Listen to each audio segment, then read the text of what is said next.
Sini apa isinya? Allahumma salli wa sallim wa barik ala sayyidina Muhammadin wa ala alihi wa sahbihi ajma'in. Asal masjid. Allah Ta'ala fil Qur'anil Karim, a'udzu billahi minasyaitonir rajim. Bismillahirrahmanirrahim. Ya ayyuhalladzina amanu atti'ullaha wa atti'ur rasul wa ulil amri minkum. Fa in tanazatum bi syai'in farudduhu ila Allahi wa rasul. Nomor telepon. In kuntum tu'minuna billahi wal yawmil akhir dzalika khairu wa ahsanu ta'wila. Wa qala Nabi sallallahu alaihi wasallam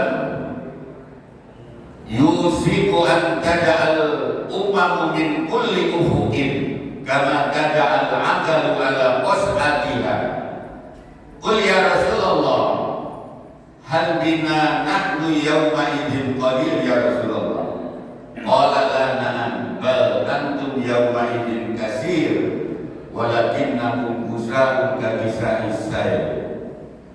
Yang sama-sama kita hormati dan muliakan Ketua DKM Masjid Jami Al-Muhajirin Al-Mukarram Bapak Haji Suyitno beserta seluruh jajaran pengurus. Yang saya hormati Ketua Presidium Forum Masjid Mushola BSD dan sekitarnya, hadir Pak Surya, Pak Selamat hadir ya?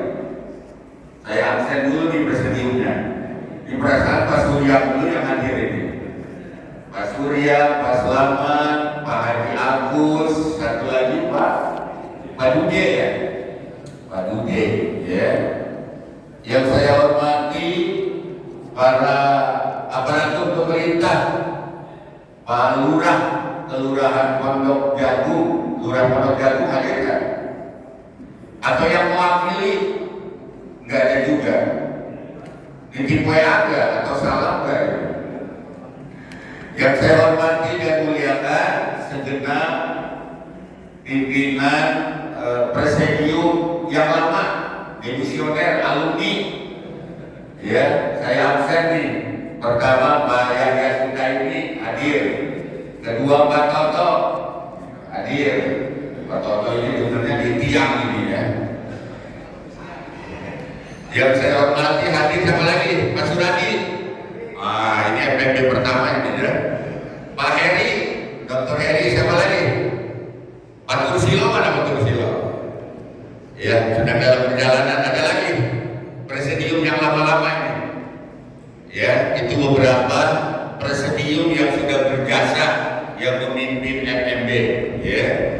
Juga yang saya hormati hadir perwakilan dari Kapolres Kota Tangerang Selatan, Pak Haji Cecep ya.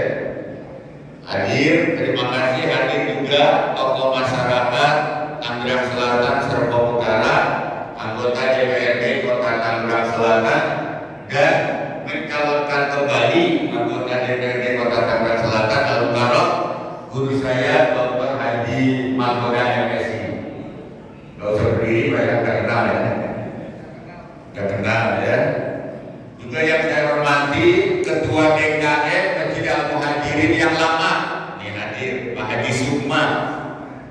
Terima kasih. Tahu berapa Pak Haji Sukma? Ya, yang lama sekali di masjid dari zaman dulu ya, sebelum seperti sekarang. Nah itu periodenya Pak Haji Sukma ya. Bapak Ibu, para tokoh masyarakat, para alim ulama yang tidak bisa saya sebutkan satu persatu tanpa mengurangi rasa hormat dan takdim saya. Mudah-mudahan kita yang hadir semua pagi ini senantiasa mendapatkan keberkahan dari Allah Subhanahu wa Ta'ala.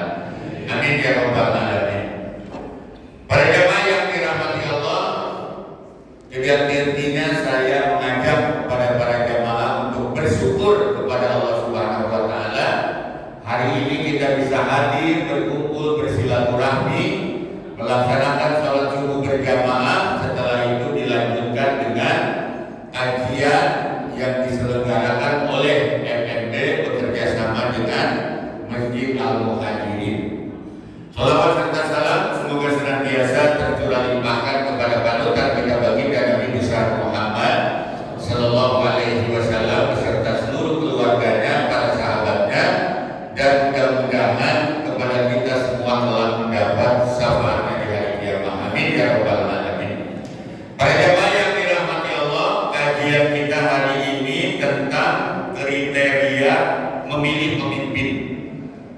ini agak sensitif ini ya, agak sensitif ya. Tapi ini penting kita sampaikan, kita bicarakan. Yang pertama, bahwa ajaran Islam itu universal, bukan hanya masalah ibadah, muamalah, tapi juga masalah politik itu ada dalam syariat Islam. Jadi jangan takut ngomongin politik, apalagi umat Islam alergi politik, nggak boleh Pak. Karena itu bagian dari doktrin dalam ajaran Islam. Makanya dikenal ya ada namanya ilmu siasat. Ya, ilmu siasat.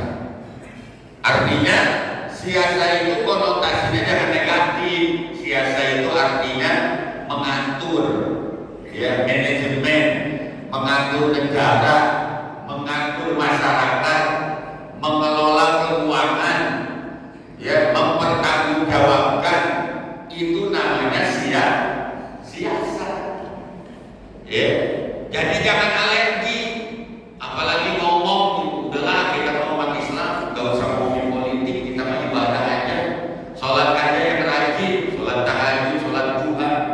Padahal penting mengetahui politik ini, karena dalam ajaran Islam politik itu hakikatnya adalah meneruskan visi, misi dan perjuangan risalah baginda Nabi besar Muhammad Sallallahu Alaihi Wasallam. Itu hakikatnya. Makanya ada dua visi besar. Yang pertama Wirasatul Din, yang kedua siasat dunia. Yang pertama politik itu tujuannya menjaga agama. Betul nggak? Ini agama kalau kita nggak jaga melalui jalur politik, tentu agama ini bisa hilang. Karena agama ini juga penting untuk kita jaga, kita rawat, kita wariskan kepada generasi-generasi selanjutnya. Itu hakikatnya tidak lepas dari peran politik. Makanya jangan dianggap sepele. Nasib umat Islam 20-30 tahun yang akan datang tergantung 2024. Jangan salah. Karena menjaga agama, nanti kebijakan politik itu mempengaruhi keberlangsungan agama yang kita atur. Jadi jangan bilang kita ini mayoritas, kita ini paling banyak, kita ini jumlahnya paling besar. Kita santai saja. Tapi nanti ketika ada kebijakan politik di negara kita yang merugikan umat Islam, kita nggak bisa berbuat apa-apa. Karena pucuk pimpinannya dipimpin bukan oleh orang yang membela agama Islam. Betul nggak kira-kira? Betul apa betul? Ya. Jadi jangan dianggap sepele. Bapak lihat dulu negara Cina itu umat Islamnya banyak sekali, Pak. Betul nggak? Bahkan kita di hadis-hadis bilang utlubul ilma walau bisin. Nabi udah bilang tuntutlah ilmu meskipun di negeri Cina. Tapi kenapa Islam sekarang di Cina minoritas, bahkan dikejar-kejar, ya, didiskriminasi karena memang pemimpinnya tidak membela umat Islam. Susah Pak. Di Cina Islam mau berkembang gimana orang diawasi? Orang terus dimusuhin, orang terus dipelototin, kemana aja gerak-geriknya, ya lakukannya kebijakan. Gak bisa umat Islam di Cina kayak di Indonesia, ada yang ambil apa, ada yang istiqosa, gak ada di sana. Bahkan sulit mau mengkader umat Islam karena kebijakannya mempersempit perkembangan gerakan umat Islam. Bapak kalau mau cari pesantren di Cina agak sulit, Pak. Susah di Cina dari pondok pesantren karena memang tidak ada pondok pesantren di sana, tidak ada kebijakan yang mendukung terhadap pondok pesantren. Ya, belum di beberapa negara lainnya. Jadi makanya saya bilang kebijakan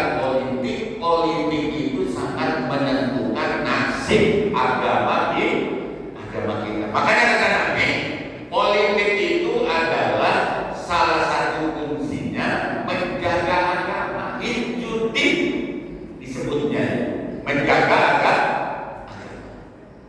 Ya, ini di Indonesia aja setiap kebijakan kalau kita nggak teliti dan kita kaji, di Makoda, ini banyak yang merugikan umat Islam. Dulu ketika pembahasan undang-undang Sindinas, kita rame siang malam ya, karena di klausulnya itu ada pendidikan full day, betul nggak?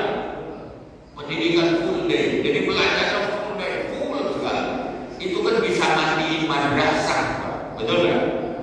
Itu bisa mandi madrasah, kelihatannya bagus, tapi itu berbahaya. Nanti madrasah dininya, TPQ, itu kalau ada kebijakan pendidikan di Indonesia full day, habis itu semua. Gak ada peluang buat belajar agama Islam, belajar baca tulis Al-Quran, karena waktunya habis semuanya untuk belajar di sekolah. Itu contohnya, ya, itu contohnya. Kemarin rame undang-undang Sindinas mau dievaluasi, betul lah. Dihilangkan tuh SMP dari MTS, betul lah. SMA dari madrasah aliyah, MI SD dari MI madrasah aliyah. Itu mau dihapus, Pak.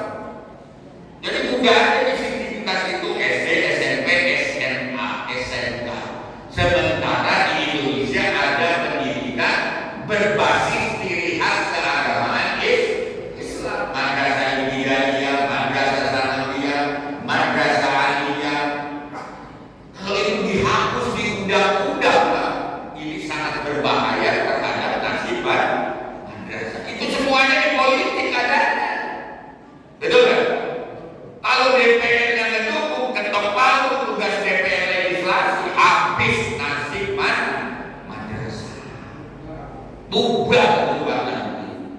Ya, gimana kita umat Islam mau bisa baca tulis Al-Quran yang bagus kalau jam pelajarannya habis buat di sekolah semua full day.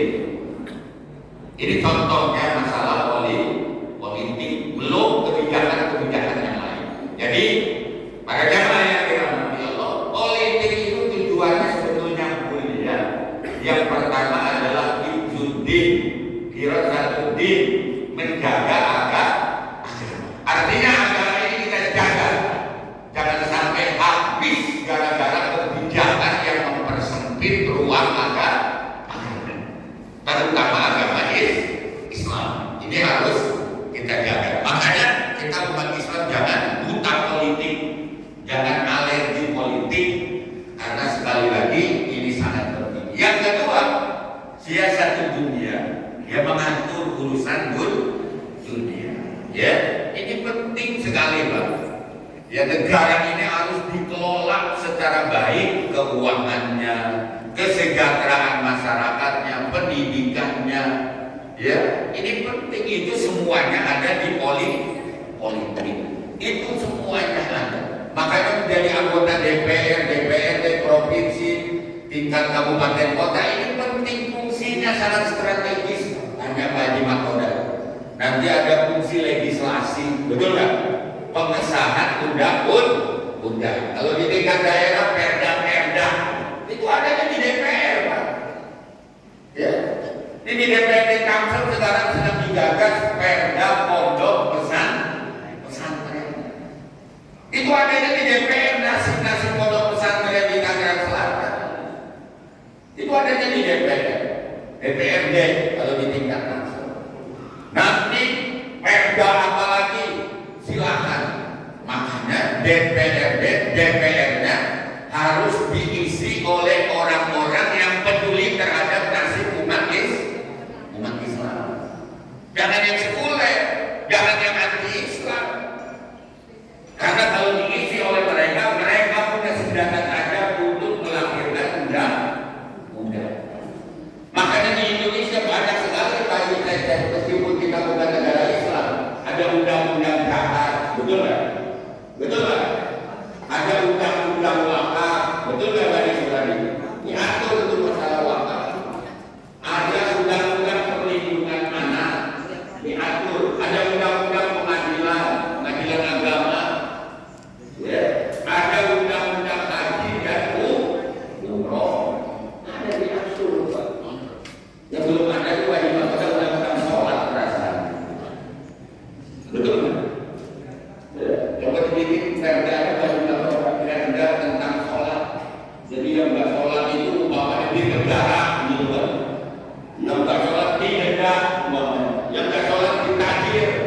dihukum cambuk umpamanya, silakan diusulkan saja ke DPRD karena mereka punya tugasnya yang namanya legislasi.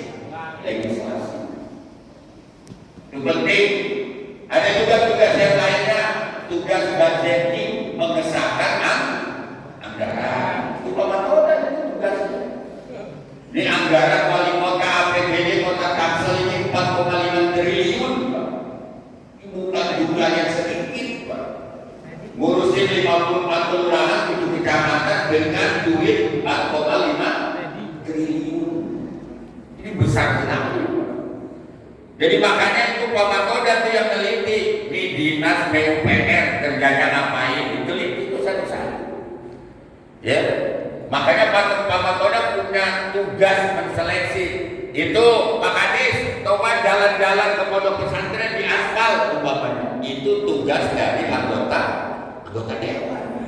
Pamatoda bisa ngomong di DPR itu Pak Kadis PUPR, tolong tuh jalan-jalan ke pondok pesantren, ke madrasah di aspal. Itu tugas anggota dewan Pamatoda. Kalau ini nggak di aspal, anggarannya nggak saya setujuin. Karena Pamatoda selaku anggota DPR punya tugas mengesahkan anggaran. Betul apa enggak? Karena Pamatoda mah anggota dewan beneran, kecuali Pak Yusino, anggota dewan masjid gitu kan. Nggak punya tugas mengesahkan anggaran Pak Yusino, ya. Nggak ada. Tapi anggota dewan itu punya tugas mengesahkan anggaran. Luar biasa, Pak. Ya, makanya kalau dia nanti bermain-main dengan kepala dinas, dengan wali kota, dengan presiden, wakil presiden, dengan menteri anu, kong kali main proyek, yang menjadi korban adalah masyarakat. Paling begitu doang. Kalau dia nggak menjalankan tugasnya secara baik dan benar.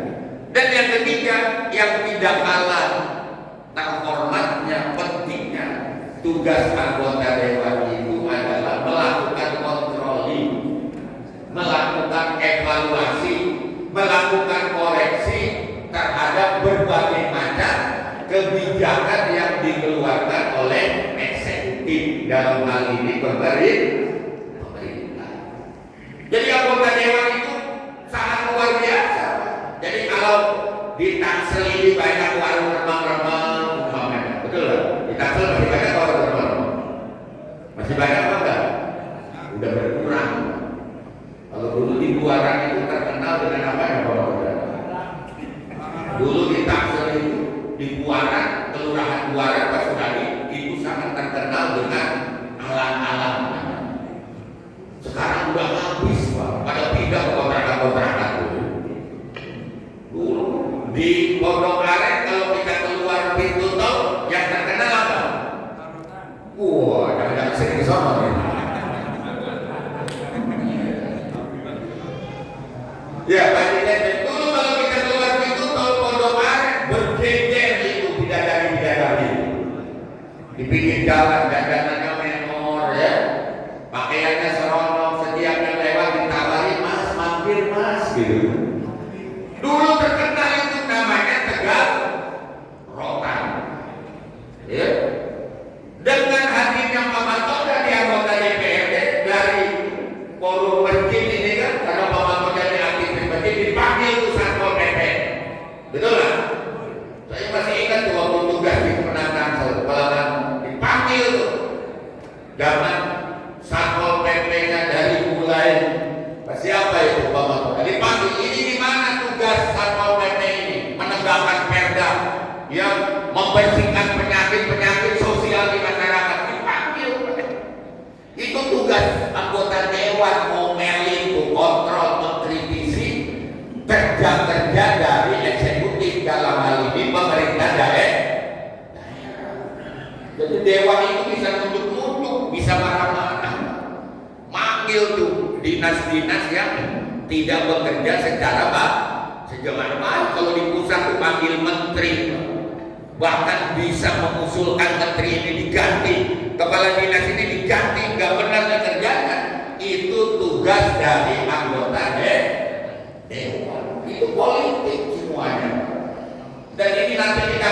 2024 Pak, pemilihan anggota DPR, DPR RI, DPR Provinsi, DPRD Kabupaten.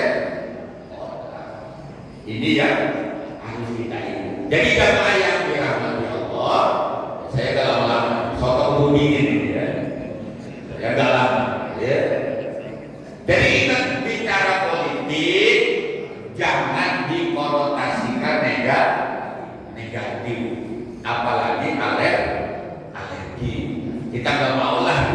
Ada teman kita orang baik, orang soleh, aktivis masjid, rajin sholat subuh berjamaah, rajin pengajian, nyalon anggota DPRD, nyalon DPR, malah kita sindir-sindir, kita nyinyir.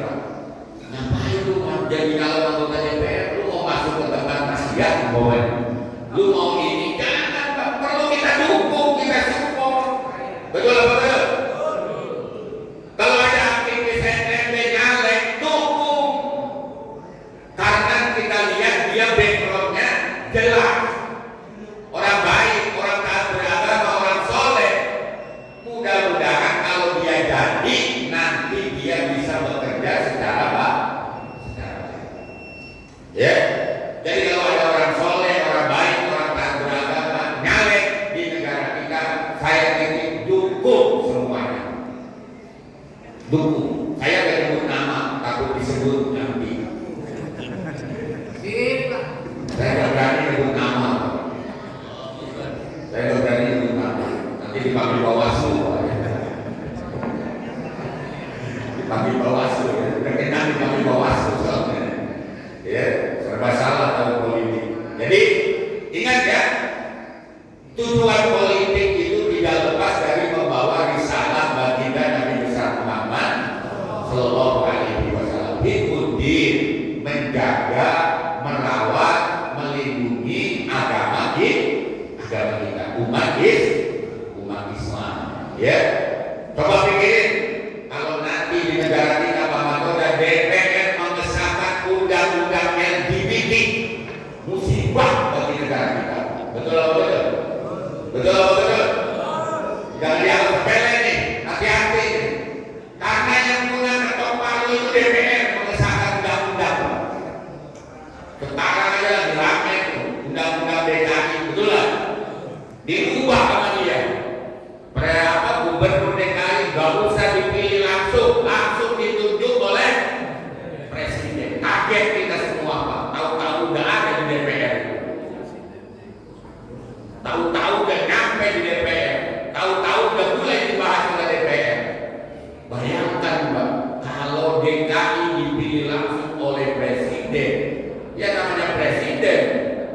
Siapa aja nanti yang usulin, yang anggap dekat, yang punya kepentingan, bahaya sekali. Ya bahaya sekali. Karena DKI itu sangat strategis. Ya, makanya untuk dilawan itu undang-undang itu. Oh maaf, nanti saya dilaporin lagi baik. Nanti saya dilaporin lagi presiden kok. Dianggap provokator. Artinya bukan dilawan, dikritisi. Artinya mari coba kita telokoti, kita lihat. Ini sangat berbahaya. Ya, sangat berbahaya. Ya nanti presiden wala ini yang dia tuntut gimana? Kita nggak bisa berkenapa-napain. Ya, apalagi nanti DPR mengesahkan undang-undang LGBT umpamanya. Ya Allah ya Rabbi, naudzubillah. Ya, ini mengangkat sekali. Jumlah LGBT Matoda makin hari makin banyak. Perkawinan sejenis, perkawinan antar agama Islam dengan Kristen, dengan Katolik, Hindu, Buddha. Waduh, saya bilang ini semuanya nasibnya ada di DPR karena dia yang mengesahkan undang-undang legislasi. Jadi titik saya yang pertama, jangan umat Islam buta politik. Ada dalam sebuah hadis tadi saya baca, kalau saya salah silakan dikoreksi. Kata Nabi, yusiku antada al-ummatu ala kulli ufukin. Nanti orang kafir itu akan menyeru-nyeru, akan cawe-cawe hampir di setiap pojok, di setiap tempat, ala kulli ufukin. Kama tada al-akalu ala qosatiha, bagaikan orang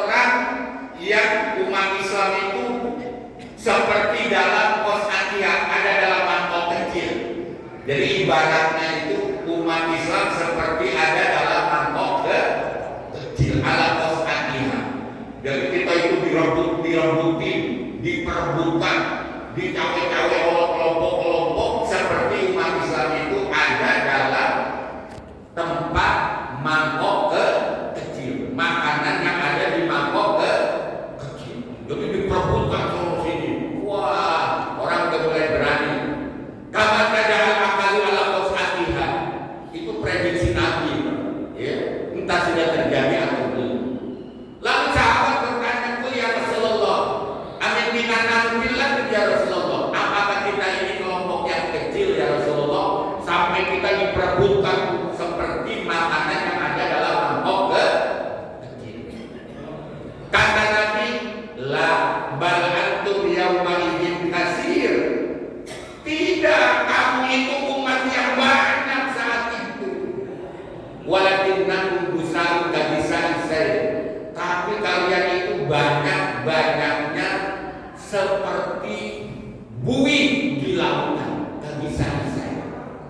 Itu prediksi Nabi tentang kondisi politik umat Islam di akhir zaman. Ini bahaya sekali, Pak. Apakah sudah terjadi atau belum saya nggak tahu.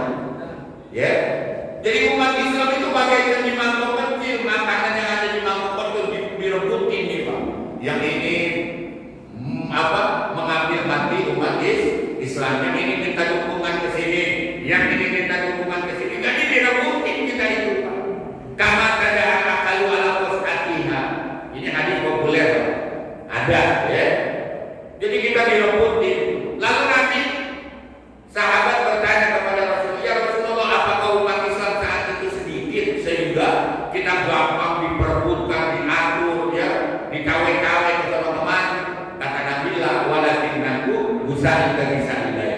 Kalian itu sebenarnya banyak mayoritas, tapi kalian itu kualitasnya seperti bumi. Ya, namanya bumi itu keterombang-ambing, betul nggak? Nggak punya prinsip. Ya, nggak punya prinsip, nggak punya ketegasan. Itu yang harus kita hindari, ya, kondisi umat Islam menjelang pemilu 2024. Kata kalau persoalan qasatiha, ini hati-hati, ya, hati-hati. Makanya jangan sampai nanti umat Islam di tahun politik ini justru, ya, diperebutkan oleh kelompok-kelompok lain seperti makanan yang berada di mangkok kecil, saling berebut ambil, ya. Ini udah terjadi apa belum sekarang? Sedang. Udah terjadi apa belum? Ya, yang NU, wah berebut, pengen dapat masa dari Nahdlatul Ulama. Yang Muhammadiyah juga berebut, direbutin, pengen dapat dukungan dari Muhammadiyah. Yang Matlabul Anwar berebut, yang Persis, yang Ittihad, Nahdlatul Ulama, macam-macam. Kita diperebutin sama sini. Ya, itu kata Nabi. Hadis ada, Bapak silakan. Nah, makanya kita jangan seperti buih yang mudah terombang-ambing, tidak punya prinsip, tidak punya ketegasan, ya, gampang sekali dibeli, gampang sekali dibujuk rayu untuk kita memilih atau mendapatkan dukungan. Ya, makanya kalau saya tanya, ibu nanti ke tahun politik, ya, ada caleg atau ada apa, ngasih duit ke ibu 50.000, 100.000, kira-kira diambil apa enggak, Bu? Diambil apa enggak? Enggak usah, 50.000 mas saya ulangi. Tapi kalau 500.000 gimana, Bu? Ya saya istimoroh dulu lah. Jadi kalau 500 boleh istimoroh. Kalau 50.000 langsung ditolak. Pokoknya mau 50.000, 500.000 kita kok. Ini ada garis lagi ya, mudah-mudahan ya lumayan lah berapa, 200.000. Tapi jika dikasih satu koper, apa istihor. Nah, itu jangan, ya, hati-hati, ya. Ini tahun 2000. Yang mana yang dirahmati Allah? Terakhir sedikit. Gimana caranya supaya kita selamat? Pilih pemimpin yang benar-benar sesuai kriteria. Ada di kitab Al-Aqab Usul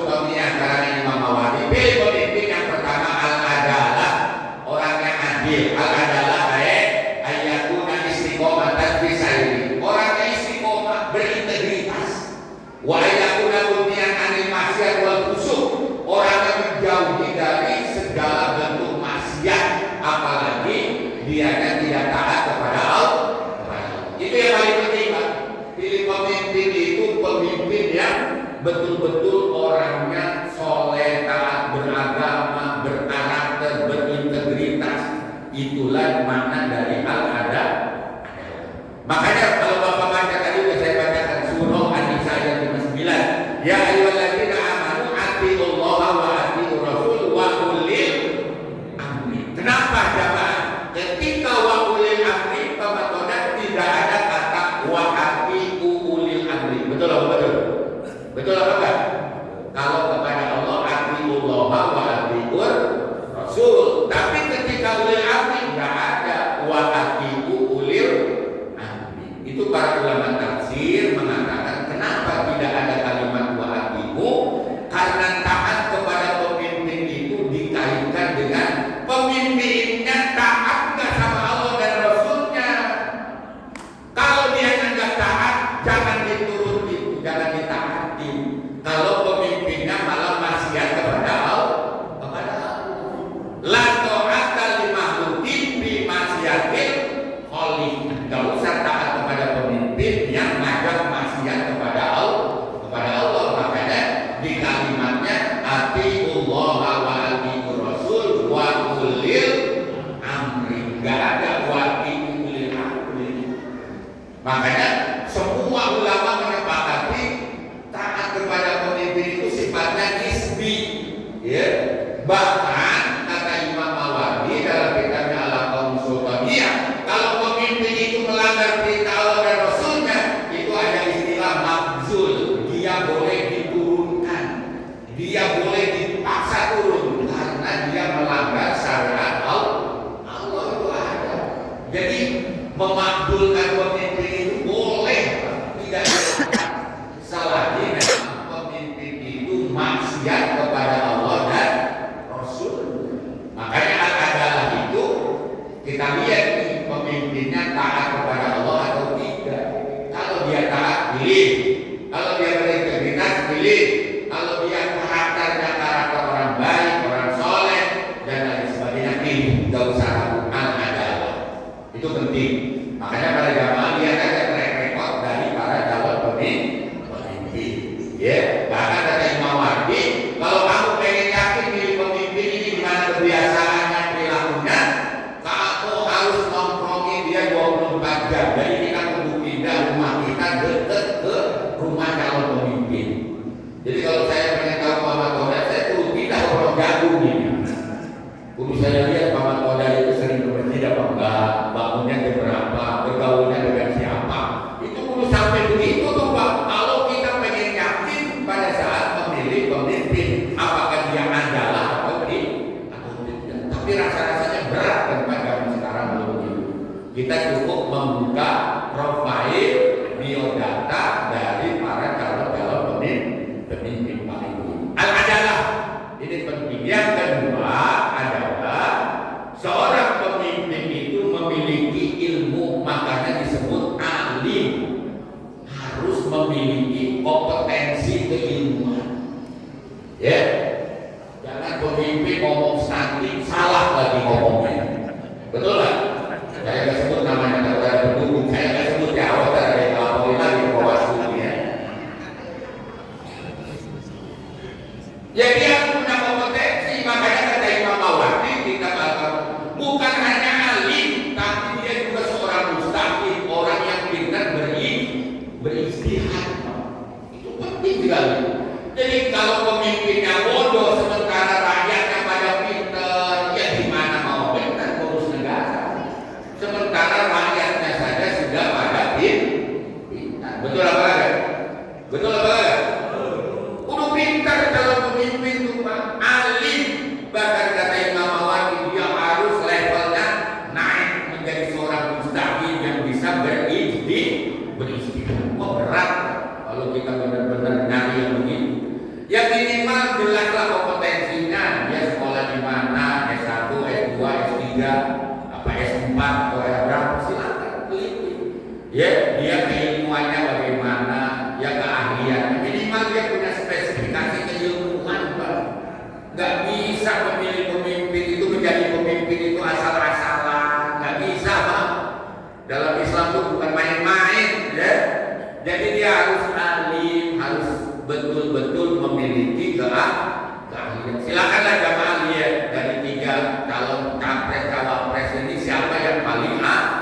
ya, tanggung jawab masing-masing. Jadi ini penting, ya, alim rosihuna fil ilmi itu dalam bahasa Al-Quran.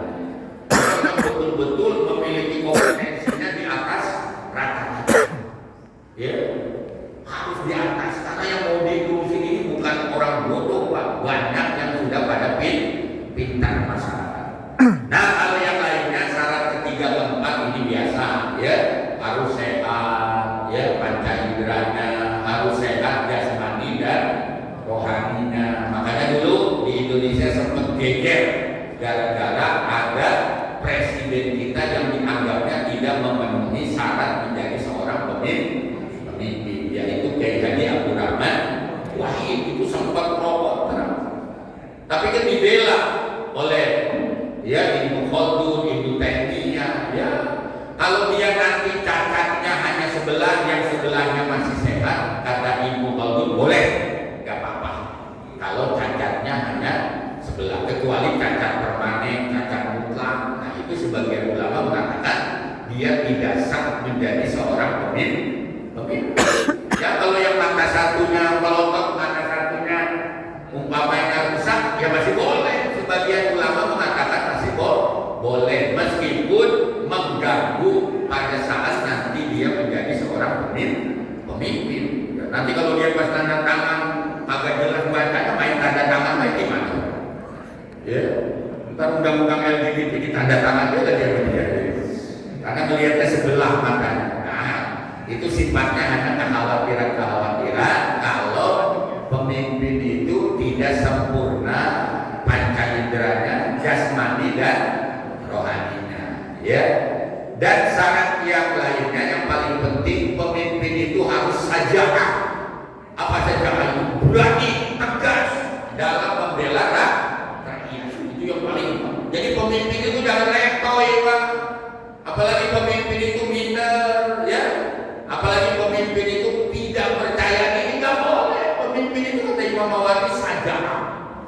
Dia harus tegas, terutama dia harus tegas ketika membela rakyat. Jadi kalau ada rakyat yang satu disiksa, rakyatnya dia harus berani langkah membela, meskipun yang hanya seorang pembantu rakyat biasa atau apa. Pemimpin itu harus membela apa saja, membela rakyat, bukan membela kelompoknya, membela kepentingannya, membela yang lainnya. Kata Imam Mawardi itu yang harus dibela itu saja, yaitu melindungi masyarakatnya, menjaga masyarakatnya. Itu tugas, ya, dari seorang pemimpin. Ciri-cirinya yang harus kita pilih. Silakan aja Bapak lihat dari 3 capres cawapres ini mana yang paling berani membela kepentingan rakyat. Saja'ah itu bukan membela kepentingan partainya, kepentingan golongannya, tapi membela kepentingan melindungi masyarakat. Ya, ini yang paling penting. Para jamaah yang dirahmati Allah, banyak sekali kalau kita bahas. Saya yakin para jamaah sudah sangat cerdas, sudah memahami, sudah mengerti. Saya hanya menegaskan beberapa poin saja, ya. Karena ini tahun politik, hati-hati ketika memilih. Kalau perlu istikharah dulu, sholat istikharah.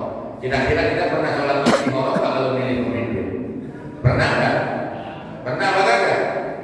Ya, atau jangan-jangan main coblos ya gitu kan? Atau jangan-jangan ya nunggu serangan pajar gitu kan? Atau macam-macam? Janganlah, ya, jangan dianggap sepele milih pemimpin ini, karena dampaknya sangat luar biasa. Dampaknya sangat luar biasa, ya.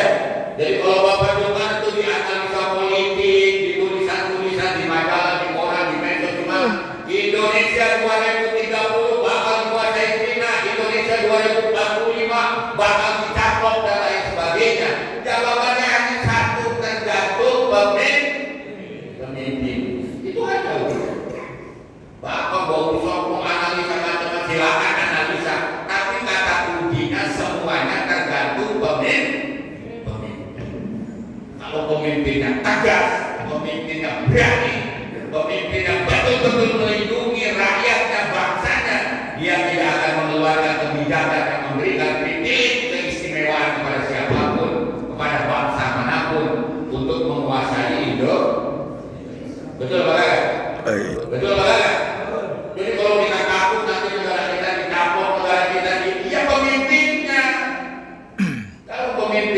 tegak, pemimpin yang benar, melindungi negaranya, melindungi rakyatnya, melindungi asetnya, melindungi kekayaannya, tentu tidak akan mudah aset-aset negara ya itu diberikan kepada negara orang.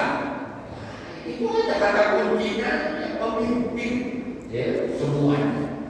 Jadi kalau prediksi bisa saja silakan, tapi kembali kepada figur pemimpin. Ya kalau pemimpinnya memang terus ngasih peluang, ngasih kebebasan, ngasih keistimewaan, ya bisa negara kita akan dikuasai oleh negara lain atau diintimidasi atau semuanya tergantung pemimpin. Para jamaah yang dirahmati Allah, ini saja yang bisa saya sampaikan. Saya minta maaf kalau ada kata-kata yang kurang berkenan ya, jangan sampai di cancel, dilaporin aja ya. Itu kebiasaan begitu tuh Pak ya, kebiasaan diambil yang pasnya ada, yang bisa dilaporkan lalu dilaporkan kepada hal-hal yang tidak terpuji ya. Itu janganlah ya, dalam tahun politik ini yang terpenting kita betul-betul hati-hati dalam memilih pemimpin. Ya, siap ya? Siap memilih pemimpin yang soleh dan solehah. Siap ya? Amin. Saya menyebut nama, silakan saya percaya. Amin, kabulkan. Nama pasti dilaporin. Oh, saudara masih takut dilaporin, bukan takut dilaporin. Ya.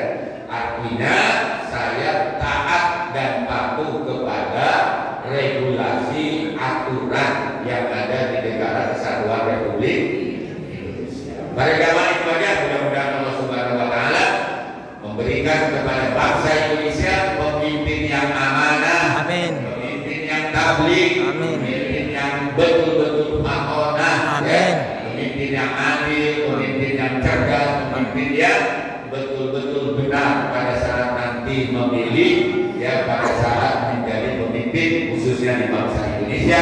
Dan kita berdoa mudah-mudahan dijauhkan ya bangsa Indonesia memiliki pemimpin yang khianat, pemimpin yang anti-Islam, pemimpin yang tidak peduli terhadap rakyat, pemimpin yang tidak mengamankan aset-aset bangsa dan negara kita, dan mudah-mudahan dijauhkan dari pemimpin yang maksiat, yang melanggar aturan Allah dan Rasulnya. Amin ya rabbal alamin. Sekian.